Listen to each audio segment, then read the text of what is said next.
We have three sound options for this module. We've looked at the first one, which is the condenser microphone, but it's important to remember with the condenser microphone, it's what's called an omnidirectional microphone, and it will literally pick up sound in a 180-degree angle from the direction it's pointed in. Therefore, we provide you the option of using a professional Sennheiser half-rifle microphone. This unit here is the Sennheiser half-rifle microphone. You can see it comes complete with a softy to protect it. There's the microphone itself, the softy covers it. And then it has a rubber grip handle with a hard plastic base on it. This comes from the storeroom as a singular unit. So you will always pick it up with the softy and the grip and the microphone as one unit. If you look at the base of the grip, you will see there's a screw hole, and into this screws our boom pole.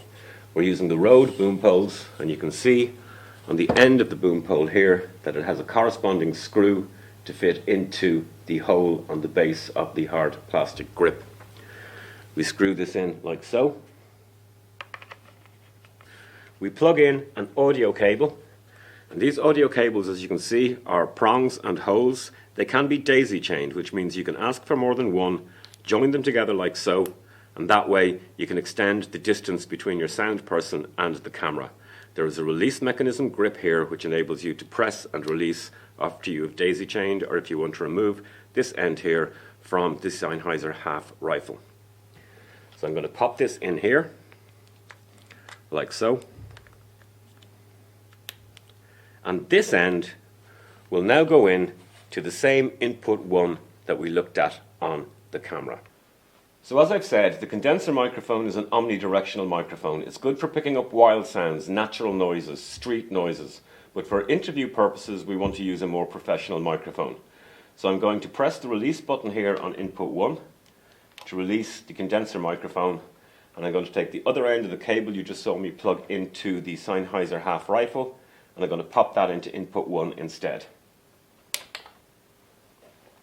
First thing to check is with that plugged in that we're still getting our full sound recording. You will notice with the Sennheiser that the bars are bouncing much higher because it's a professional unidirectional microphone.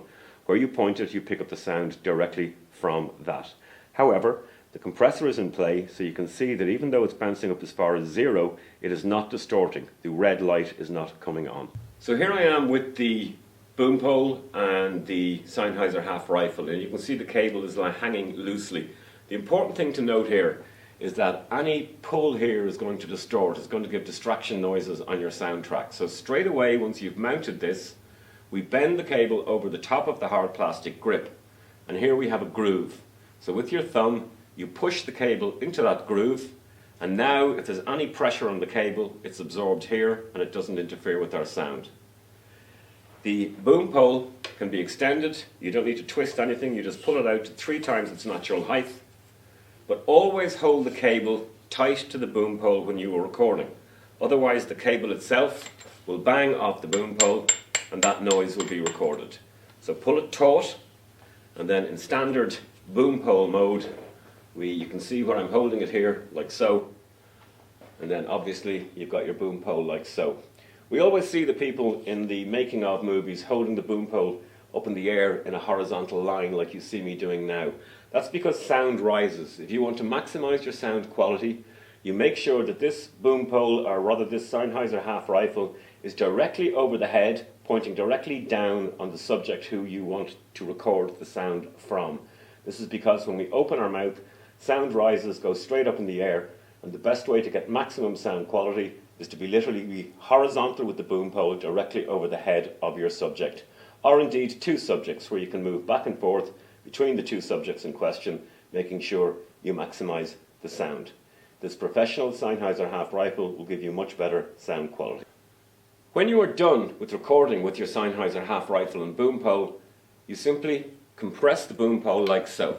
You can see you can just push it in like so, so it goes down to its normal height. Once you have done that, you press the release mechanism on the end of the microphone cable here, pop that out, pull it out from the little grip you forced it into. The boom pole itself can then be removed from the Sennheiser half rifle microphone, and that will be returned to the storeroom as a singular unit, as I said, with the boom pole compressed to its lowest height. In relation to the cable,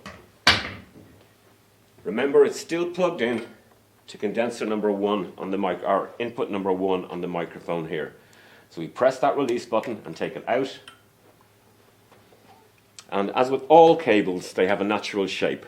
Loop it on your hand and then just roll it like so. The important thing with any cabling is to remember not to bend it.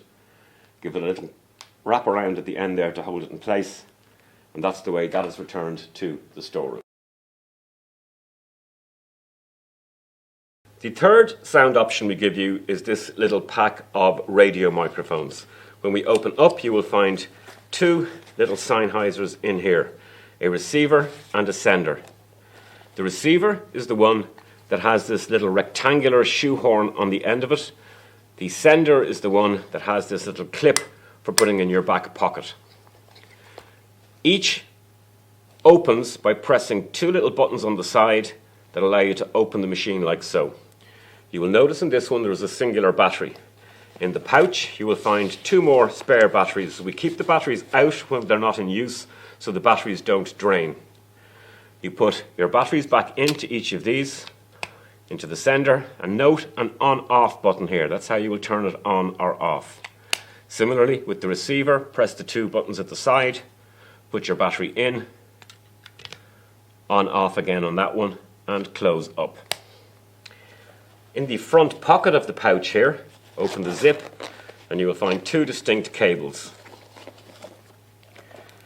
In the first instance, a thicker wire with the same 3-prong that you saw me use when I plugged the Sennheiser half rifle into the input 1 on the camera.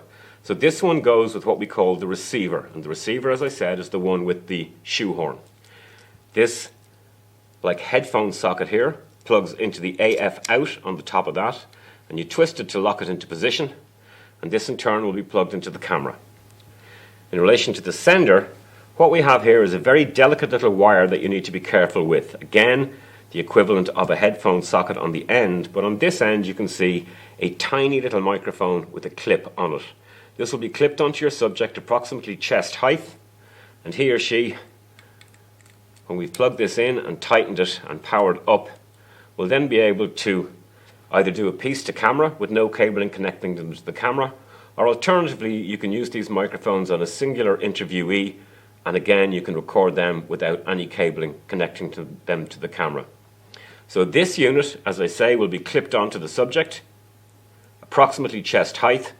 Try to hide the cabling if you can under a jacket or whatever, and the general idea with this is that the reason this is here is that they can then slot it into the back pocket of a pair of jeans so they can do a walk-talk piece to camera, or as I said with the interview, they can just sit comfortably and deliver whatever it is they are being asked to deliver. Let's show you then how we mount this onto the camera.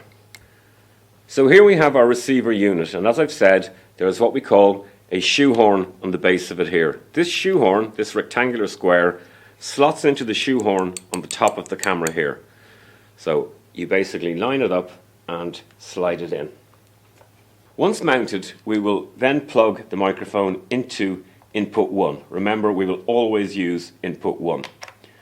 Once it's in position, you can then open the lever here and press the on button on the receiver.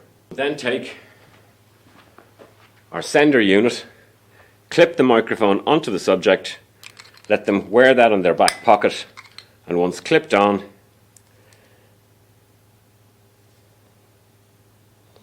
we will open the doors here by pressing the 2 sides, turn the machine on, and now with no wiring connected, you should be able to see on the display mode here that both sound levels are bouncing up and down. Again, good quality Sennheiser radio microphone, so it's going right up to the top 0. However, the red lights aren't lighting up, so the sound is not being distorted on you. As you can see, if you're in standard camera mode with the camera mounted on the tripod, you will have your eye to the viewfinder here. And when you do that, you're going to have an earpiece here, but it's a singular earpiece. You cannot really judge sound on a singular earpiece. So what we recommend you do is when you are booking your equipment, You get a regular set of headphones, or if you have your own headphones, please feel free to use them. And rather than relying on this, you remove the connecting switch here, where that's plugged in. This little single ear microphone is plugged, or headphone is plugged in, and you plug in your own set, or the set that you get off us, and you wear double headphones when recording sound. Sound is a key issue in relation to audiovisual material, probably not given enough respect. If you make sound mistakes at the start, it's very difficult to rectify them. There are filters available in Final Cut Pro that can help you to do that, but my recommendation is that you always ensure that you get maximum quality sound before you start your proper interview recording. In other words, do a test. Set your microphones up, whether it's the radio mic, whether it's the condenser mic, whether it's the half rifle microphone. Whichever mic you are using, do a sound test. In other words, record 30 seconds worth of your subject. How do we do that? I'm going to come out of display mode, and over here you can see REC for record. Now, down at the bottom here you will see the lettering STBY in white. This is short for standby. When I press my record button, REC lights up in red here, and I am now in record mode. You can see my time code moving. Get your interviewer to ask the interviewee a single question. Record that question for approximately 30 seconds, then press record again, and you go back to standby mode, STBY. Directly above the viewfinder here, beside the display button you've already seen me use, is a button that says Cam Media. When you press Cam Media, note that this blue wheel changes from blue to green. So when we've come into media mode, we see here all the individual clips displayed on our card. You can left, right through them, and when you see a clip you want to play, you can press the center button and play. When you are done playing, you hit cancel, and it goes back to display all the clips on the card. So once you've recorded your 30-second test, pick that clip, play it, listen to the sound, make sure you're happy with it. Wearing your headphones, obviously, listen to the sound, make sure you're happy with it. If there's any difficulties, you can then sort them out by either moving the microphone positions or changing location. When you are done checking your clip, press cancel, and you are now ready to do your proper sound recording. On this display there are also a number of other options. Down here you will see user 1, OK, and user 2, trash can icon. This little select button shows you that the wheel here allows you to go up, down, left, right through whatever clips are on the machine, and the center button plays them and the cancel button stops playing them. So, what are user 1 and user 2 about? User 1 and user 2 are located up here. User 1 button, user 2 button. If you want to ensure that a clip is not going to be deleted, you use user 1 to put an OK mark on the clip. When I press user 1, OK mark added, and I get a little OK icon that appears on my clip here. That means the clip cannot be deleted from the card until you highlight it again, press user 1 again, and OK mark deleted. The second option is to trash a clip, in other words, delete it from your card. You can basically go onto this shot, you can then hit user 2 up here. It says, do you want to delete this clip? You go up and say, yes, I want to delete it, and press the center button. When you have completed recording with these radio microphones, you press the release button on the input 1 to get this cable out. We slide this back off the shoehorn, and again we ensure that we take one battery out. So neatly folded, these cables will go into the front pouch of the bag, the batteries will go into a little side pouch in the bag, and these will go back into the bag, making sure they're not lying face to face. In other words, put the back of the sender to the back of the receiver so they store comfortably.